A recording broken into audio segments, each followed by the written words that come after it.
Hello, everybody. Good morning, or afternoon, or evening, or middle of the night, whenever you're watching this.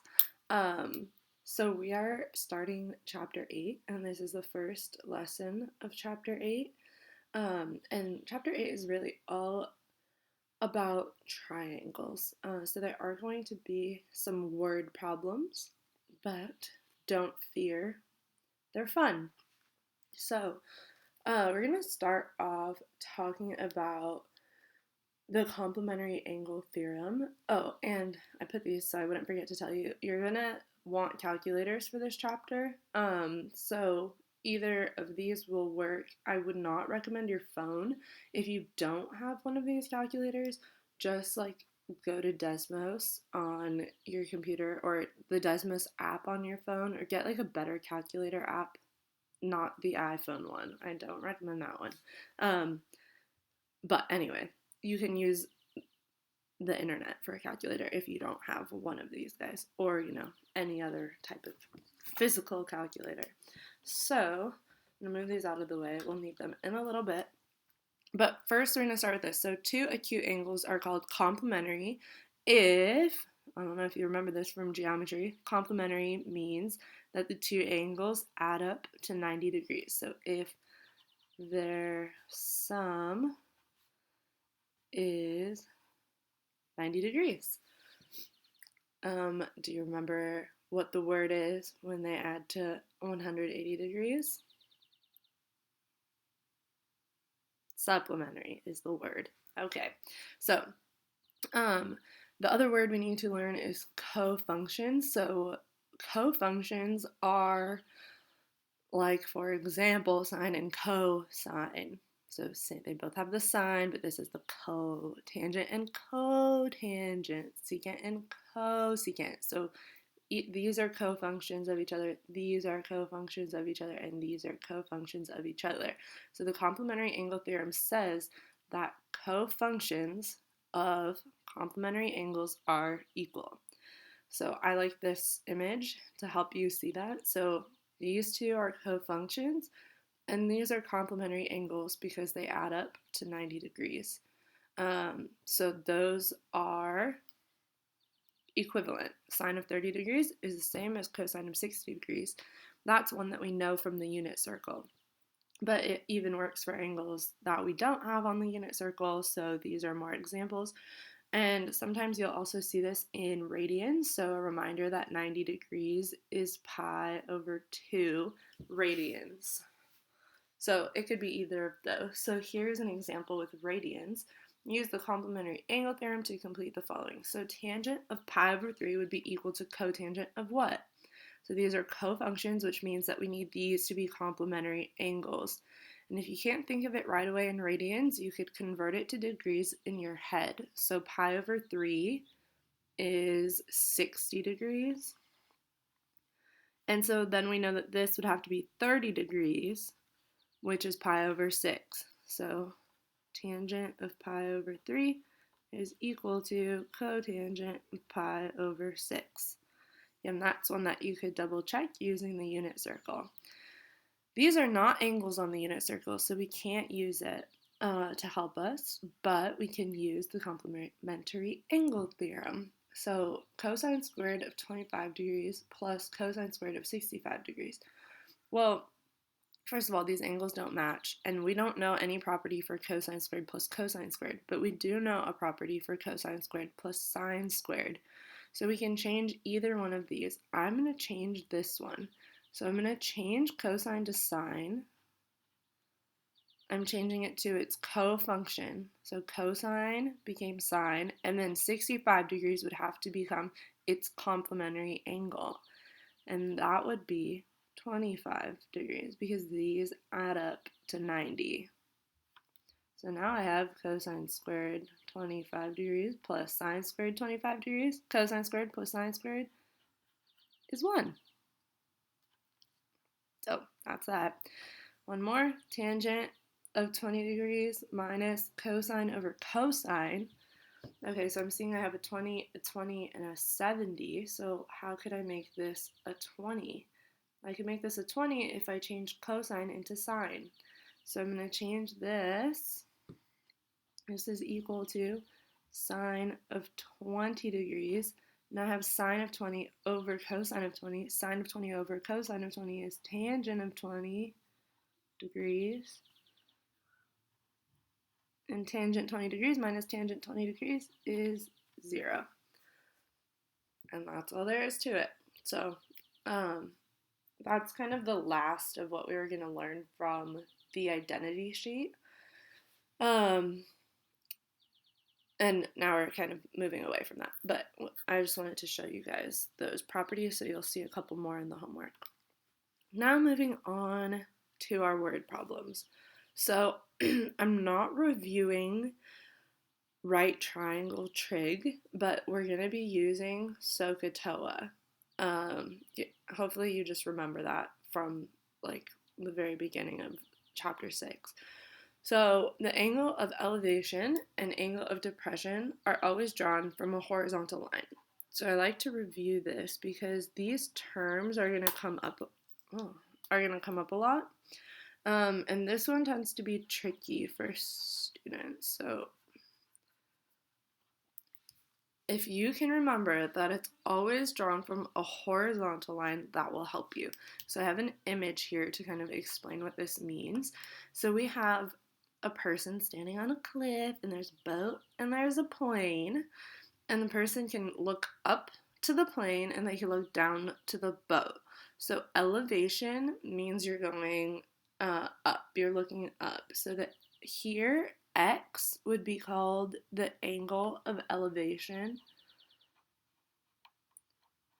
from this person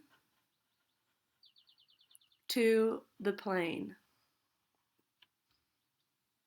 Okay, so it's always imagine drawing a horizontal line coming straight out from like your line of vision, and you either go up from that or down from that. So usually people totally get this angle of elevation, but the angle of depression is here. So Y is the angle of depression from the person to the boat. And so this is the one where I notice a lot of times, because we're going to end up making a triangle in these problems, people put this as the angle of depression. So if you can remember that it's always drawn from the horizontal line, you can remember that it's going to go kind of like above your triangle and not below. Anyway, we'll do an example in just a moment. So for both of these, I don't really care if we solve them right now. I really just want you to practice drawing the diagram. I encourage you to pause the video and try to draw it on your own, because that's going to be a big part of these problems, is understanding just how to set it up. And once you set it up, the solving part is fairly easy. So here we have a person standing 100 feet away from a tree. So I'm going to draw a little person. Please excuse my drawing skills. And here's my tree. And it says the person is 100 feet away. So this would be 100 feet. So I got that part. It measures the angle of elevation from the ground to the top of the tree to be 30 degrees. So they're measuring from the ground to the top of the tree. And the angle of elevation is always going to be from this horizontal line. So it's not from a vertical line, from a horizontal line. So that is 30 degrees. And then the question is, how tall is the tree? So this would be our x, or you could pick whatever variable you want. And from here, the goal is to just solve this.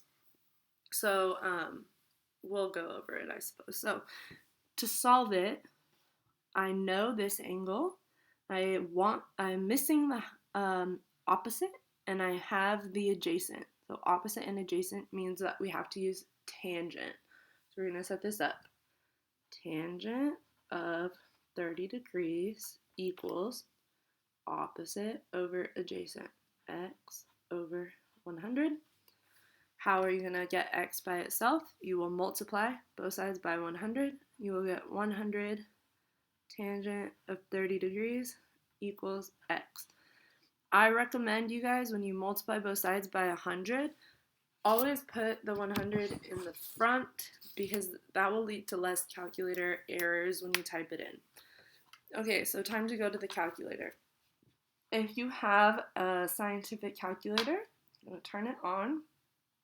You want to make sure it's in degree mode. So here is where you can check. If it's not in degree mode, this is how you switch. And you want to underline degree, and then you would hit enter, and there you have it. So that's how you get in degree mode here. On these calculators, you're going to turn it on.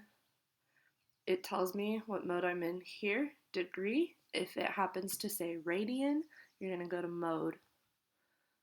Scroll down, radian or degree. You want to highlight degree and you would hit enter, and then you'll be good, and then you can just hit clear to get out of that page. So make sure you're in degree mode. I think on Desmos it will be in degree mode. If you have a question, if you're using Desmos, just let me know and I can help you. So I'm going to use this one for now. I'm going to type in 100 times, oh god, this calculator's too, okay, 100 times tangent of 30 degrees. And that's it. You don't have to put a degree symbol in there. You just type 30 and we're getting this. So in this problem, it doesn't tell us what to round to. I'm going to round to the nearest tenth. So my final answer would be 57.7. And then don't forget a unit. So here, our unit would be feet. That's the height of the tree. Okay, now, a little faster. A navigator aboard a jet measures the angle of depression to a tiny island. So I'm going to stop here. I'm going to start to set it up. So there's a navigator aboard a jet. Again, I am not. Here's my jet. Navigator aboard a jet measures the angle of depression to a tiny island. So the island's going to be like over here. Here's my island with a palm tree. And the angle of depression. So someone is looking down at this island. If the jet is flying at an altitude of 33,000 feet, that means it's 33,000 feet in the air. What is the distance to the island? So for distance, you guys, that's going to be here. That's not going to be this distance. It's going to be the horizontal distance. So that's my x. And now I need to figure out, the trick is the angle of depression. A lot of people put this as the 22 degrees. That is not 22 degrees. It's actually this angle. So the jet, you want to imagine looking straight out from a horizontal line. It's coming down from that line, 22 degrees. And now we should know that if this is 22 degrees, we can figure this one out, right? Because these two need to add up to 90 because they're forming a right angle. Or if you remember from geometry, this angle and this angle are equivalent. I forget what they're called. Alternate interior angles? Alternate exterior? I don't remember. So you could either make this one 22, or you could make this one 70. Wait a second. 68.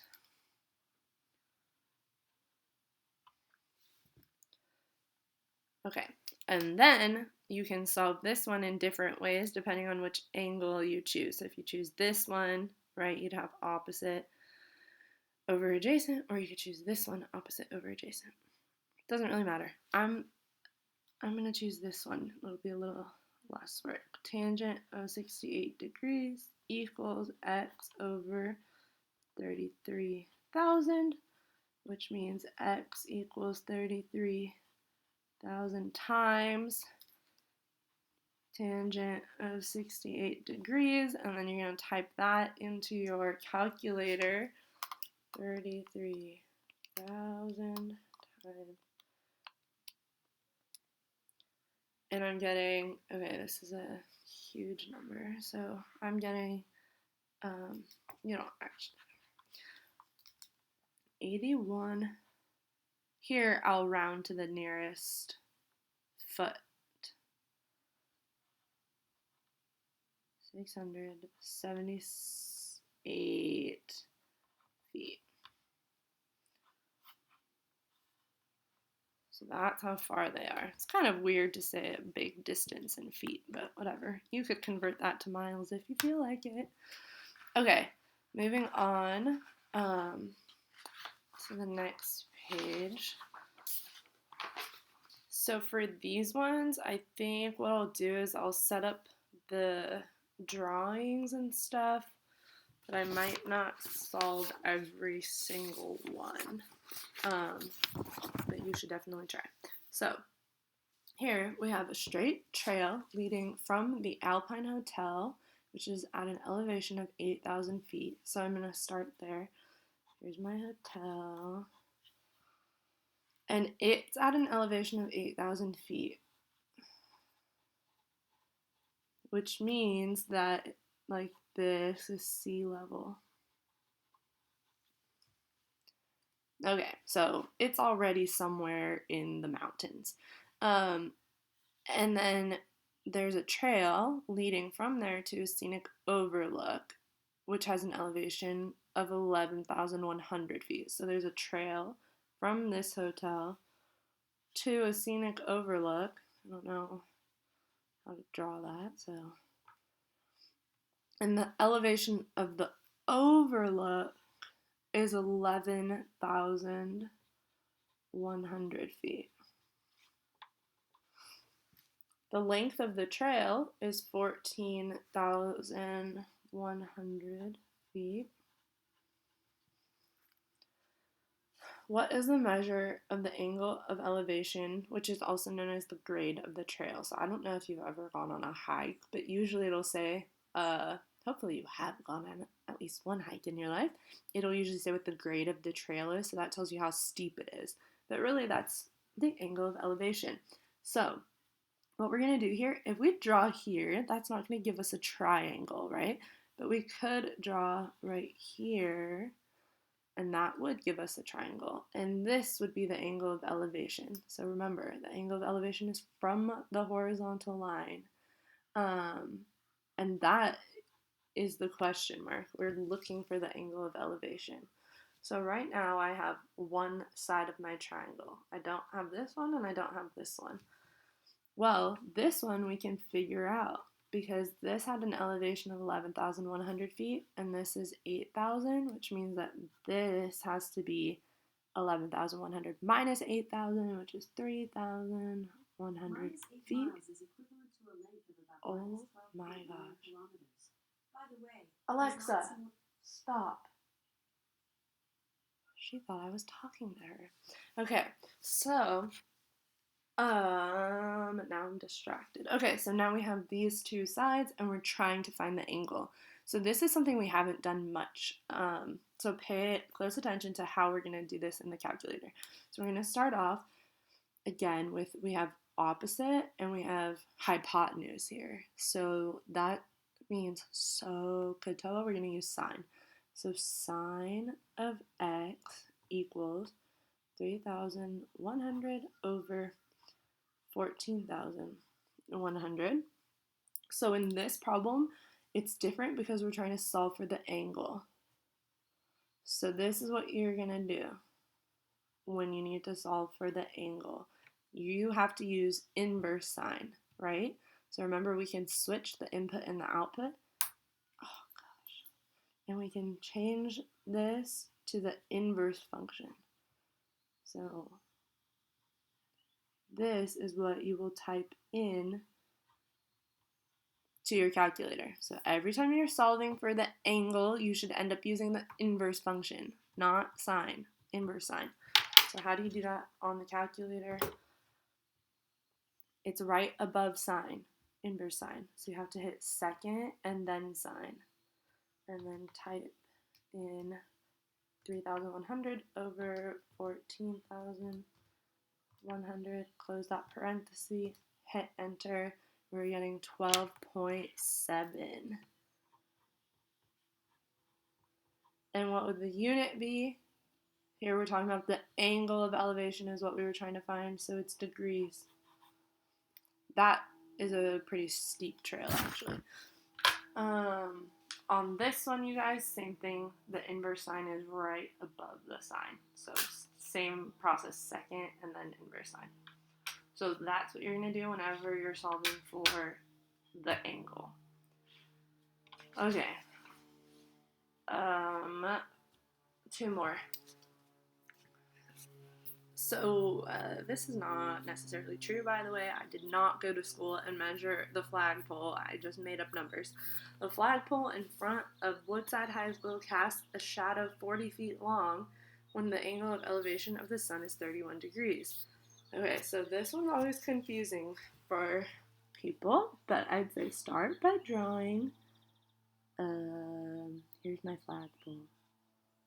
This should be a little lower, maybe. Whatever. Color in the pole. And there's my flag. It's blowing in the wind. Okay, so it casts a shadow 40 feet long. So I'm going to draw my shadow this way. So the shadow is 40 feet long.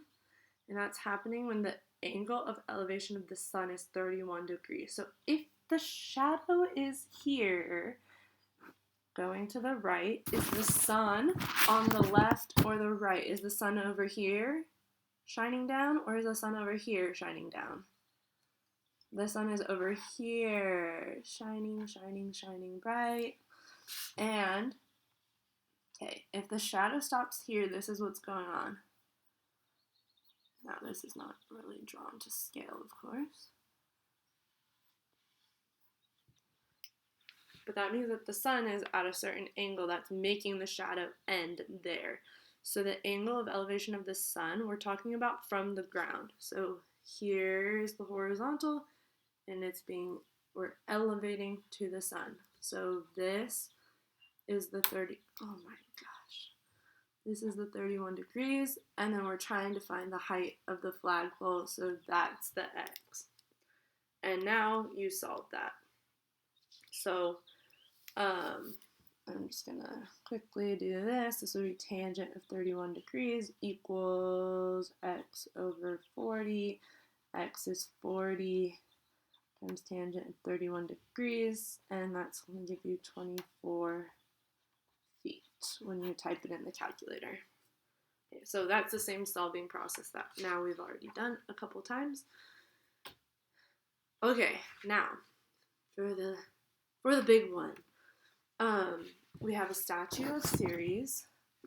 Ceres is like the goddess of wheat or something of that sort.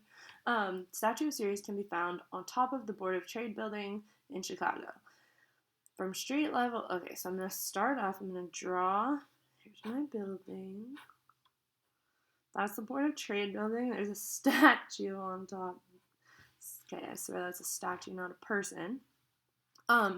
Now, from street level, 400 feet away from the center of the building, so 400 feet away, can come out pretty far, 2 observations are taken. Actually, let me make this a little shorter. Okay, so this is 400 feet, and there are 2 observations taken. The angle of elevation to the base of the statue, so that would be the bottom of the statue. The angle of elevation there is 55.1 degrees. And then we have the angle of elevation to the top of the statue.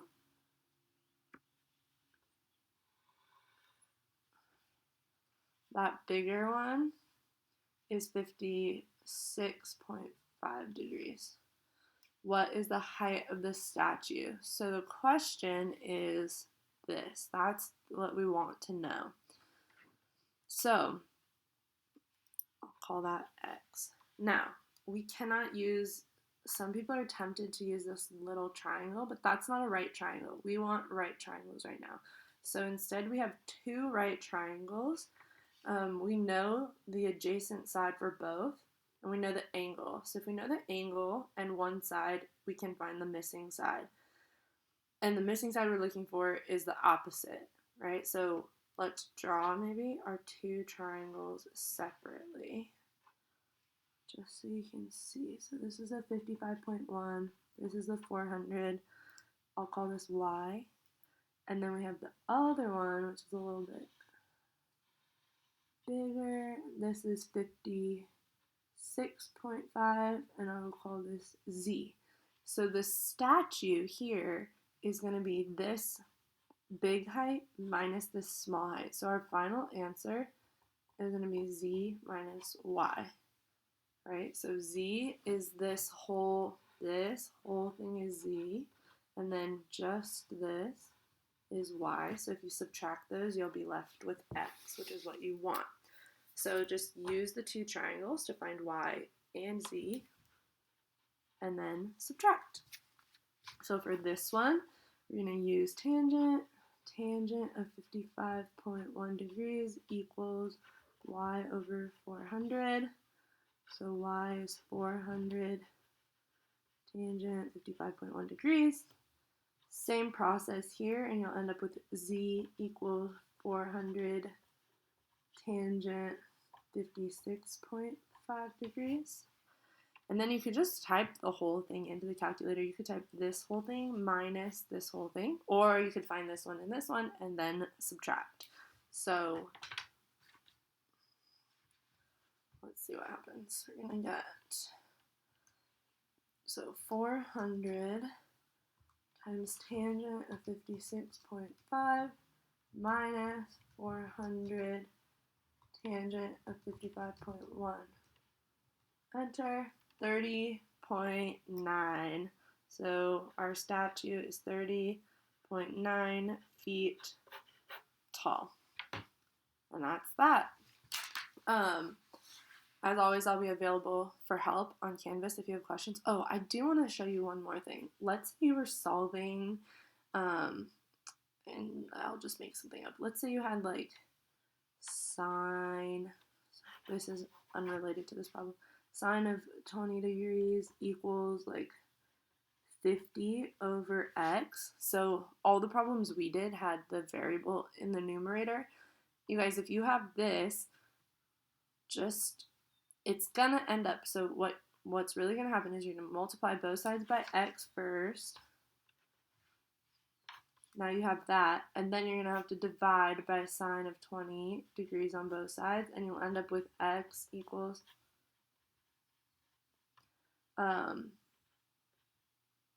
50 over sine of 20 degrees.